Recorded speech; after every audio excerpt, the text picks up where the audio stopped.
Hello student, welcome back to my channel. जैसा कि मैंने बताया था, आज हम पढ़ेंगे अंतर्राष्ट्रीय राजनीति पर शीत युद्ध का प्रभाव। शीत युद्ध जो इतने लंबे समय तक चला, लगभग 45 साल, जिसने विश्व को परेशान करके रखा। दो महाशक्तियों के बीच विश्व जैसे पिस रहा था और अंततः सोवियत संघ के विघटन के पश्चात वो शीत युद्ध समाप्त हो गया। द्विध्रुवीय व्यवस्था बदल गई एक ध्रुवीय व्यवस्था में। तो इतने साल तक चलने वाले इस युद्ध का क्या परिणाम हुआ पूरे विश्व पर, वो हमको देखना है। तो पहला परिणाम क्या हुआ कि विश्व का दो गुटों में विभाजित हो जाना। पढ़ चुके हैं, शुरू से पढ़ रहे हैं कि शीत युद्ध का आरंभ ही हुआ तब से जब विश्व जो है वो सेकेंड वर्ल्ड वॉर के बाद दो गुटों में विभाजित हो गया। वे गुट जिन्होंने युद्ध तो साथ में शुरू किया था, किंतु युद्ध के दौरान वो एक दूसरे से अलग हो गए।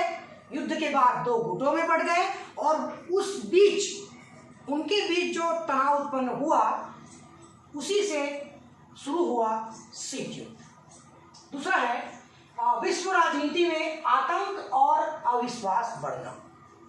विश्व राजनीति में क्या हुआ, शीत युद्ध के बाद आतंक और अविश्वास जो है वो बढ़ता गया। इससे पहले भी हम पढ़े थे इसके विकास के चरण में कि अविश्वास बढ़ गया। जब दो गुटों में बट गया विश्व, तो एक दूसरे के प्रति गुटों के अलावा जो अन्य राष्ट्र थे उनमें भी अविश्वास जो है वो बढ़ता गया और धीरे धीरे ये आतंक का रूप लेने लगा।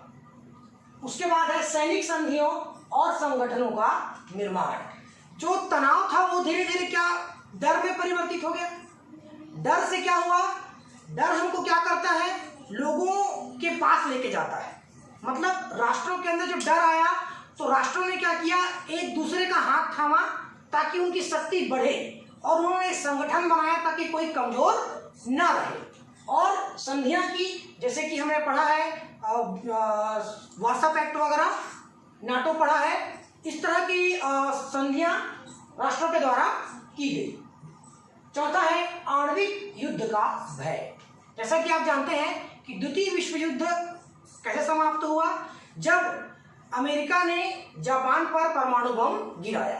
तब तक अमेरिका जो था वो एक लौता राष्ट्र था जिसके पास परमाणु बम या आणविक शक्ति थी। किंतु सेकेंड वर्ल्ड वॉर के बाद और भी राष्ट्र थे, जिसमें रूस भी शामिल है, उन्होंने क्या किया, आणविक शक्ति को बढ़ाने का प्रयास किया और विश्व में धीरे धीरे एक ऐसा माहौल बन गया कि लगभग राष्ट्रों के पास आणविक हथियार आयुध हो गए, उनका जखीरा तैयार हो गया, जिससे विश्व डरा हुआ था। तो उनको यह लगता था कि पता नहीं कब थर्ड वर्ल्ड वॉर चालू हो जाए और आणविक युद्ध का रूप धारण कर ले। तो ये एक भय था विश्व में। पांचवा है अंतर्राष्ट्रीय राजनीति में सैनिक दृष्टिकोण का प्रभाव। मतलब हर राष्ट्र जो है वो सैन्य ताकत को बढ़ा रहा था, हथियार को बढ़ा रहा था, आणविक शस्त्रों को बढ़ा रहा था। मतलब राष्ट्रों का दृष्टिकोण क्या हो रहा था, सैनिक हो रहा था। जिसके पास जितना ज्यादा सैनिक है वो उतना अधिक विश्व में ताकतवर है, ये राष्ट्रों को महसूस होने लगा था।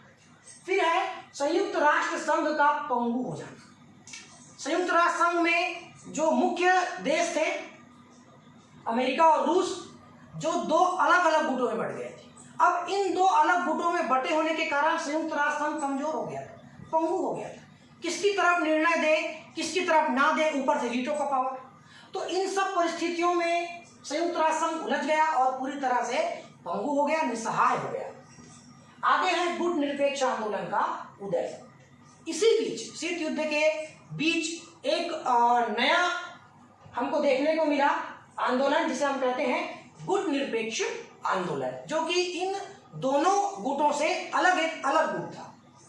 और अंतिम है राजनीतिक अस्थिरता को बढ़ावा। राजनीति में अस्थिरता। शीत युद्ध के आने से क्या हुआ था कि सभी राष्ट्रों में राजनीति और आर्थिक रूप से वो अस्थिर हो गए थे, क्योंकि कई प्रकार की समस्याएं विश्व में उत्पन्न हो रही थी। इन दोनों राष्ट्रों के कारण ये दोनों राष्ट्र क्या कर रहे थे, आर्थिक और राजनीतिक रूप से छोटे राष्ट्रों को अपनी ओर मिलाने का प्रयास कर रहे थे। उनके बीच एक होड़ सी मच गई थी कि हम इस राष्ट्र को अपने साथ ले लें, और उस गुट में भी ये था कि हम इन राष्ट्रों को अपने साथ ले ले। तो एक तरह से राजनीति, अंतर्राष्ट्रीय राजनीति में अस्थिरता का माहौल बढ़ गया था। इस प्रकार हम देखते हैं कि शीत युद्ध के कारण अंतर्राष्ट्रीय राजनीति पर बहुत ही बुरा प्रभाव पड़ा, जिससे बहुत ही अस्थिरता आई, कई प्रकार के परिवर्तन हुए और इस प्रकार यहाँ पर शीत युद्ध जो है वो खत्म हो गया। अब इसके आगे हम पढ़ेंगे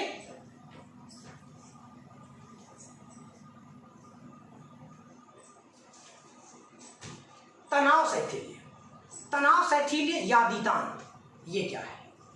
तो तनाव शैथिल्य, जैसा कि इसके नाम से स्पष्ट है, तनाव शैथिल्य, शैथिल्य मतलब शिथिलता, कम होना, तनाव का कम होना ही तनाव शैथिल्य या शैथिल्यता कहलाता है। दितान, दितान क्या है? एक फ्रांसीसी शब्द है, फ्रांसीसी भाषा का हिंदी रूपांतरण है, जिसका अर्थ होता है तनाव को कम करना। दितान का अर्थ क्या होता है? तनाव को कम करना। तो यह इसका अर्थ है। तो सन 1962 के बाद जब विश्व में क्यूबा मिसाइल संकट आया, उसके बाद विश्व राजनीति में काफी परिवर्तन हुए। मसलन दो जो राष्ट्र थे, अमेरिका और रूस, इनको भी यह एहसास हुआ कि शीत युद्ध के वैमनस्यपूर्ण माहौल से दोनों महाशक्तियां जो थी वो पूरी तरह से प्रभावित हो गई थी और विश्व के राष्ट्र भी उनसे बहुत परेशान थे। वो हमेशा विश्व में ऐसा माहौल बन गया था कि पता नहीं कब युद्ध हो जाए, कब हमको युद्ध के लिए जाना पड़े।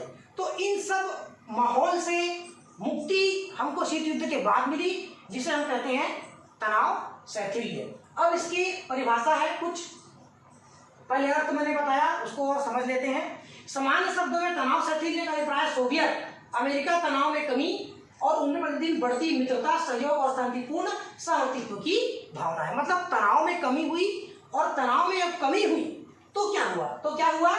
उनके बीच मित्रता बढ़ी, सहयोग बढ़ा और शांतिपूर्ण सह-अस्तित्व की भावना का विकास हुआ।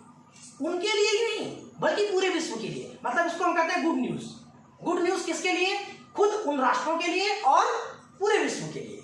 फिर क्या हुआ कि इसकी कुछ परिभाषाएं हैं। डॉक्टर वी श्रीवास्तव के अनुसार परिभाषा दितांत की, संयुक्त राज्य अमेरिका और सोवियत संघ ने अब शीत युद्ध के संघर्षपूर्ण संबंधों का अवसान करने का जो निश्चय किया है, उसे अंतर्राष्ट्रीय राजनीति में तनाव शैथिल्य या दितान कहा जाता है। मतलब शीत युद्ध के संघर्षपूर्ण संबंधों को खत्म करना, अवसान करना, उसको कम करना, घटाना, यही तनाव शैथिल्य या दितान कहलाता है। ठीक, यहाँ पर तनाव शैथिल्य खत्म होता है। इसके आगे इसकी प्रकृति क्या है, आगे ये कैसे बढ़ा, इसके बारे में हम चर्चा करेंगे। शीत युद्ध भी यहाँ पर खत्म हो जाएगा, थोड़ा सा बचा है, उसको भी हम अगली क्लास में पढ़ लेंगे। बाकी आप लोग स्टडी कीजिए, बुक पढ़िए, घर में रहिए, खुश रहिए, स्टे हो, बाय।